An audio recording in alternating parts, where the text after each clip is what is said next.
Recording by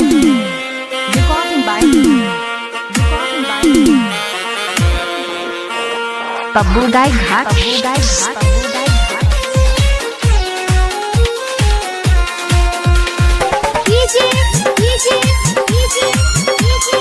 Amit अपहर किस्मत बदले दागा अर्जी बतोरायागा हाँ किस्मत बदले दागा अर्जी बतोरायागा अब सुन ला बतिया गौर से बसियतने कराए राम जी दिल लागी नया क्यों और से बसियतने कराए राम जी दिल लागी नया क्यों और से डीजे अमित अपहर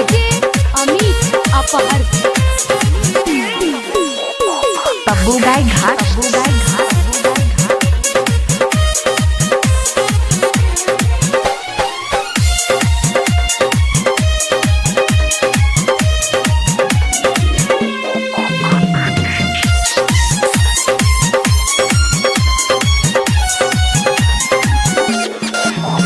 एक नाही जिया ताने पटल दिल के सिया ताने जुदाई के घूट रोजो गुट गुट के पिया ताने हाँ,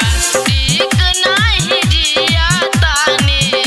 पटल दिल के सिया ताने जुदाई के घूट रोजो गुट गुट के पिया ताने केहू पागल केहू आवारा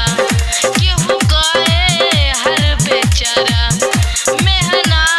मिले हर गौर से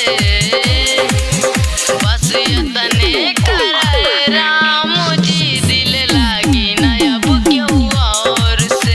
बस यतने कराए राम जी दिल लागी नया क्यों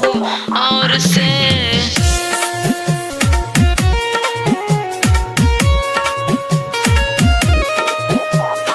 डीजे अमित अपहर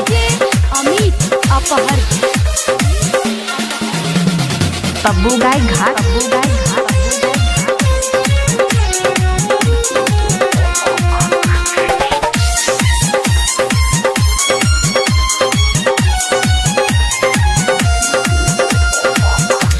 दुनिया बनवला तू ही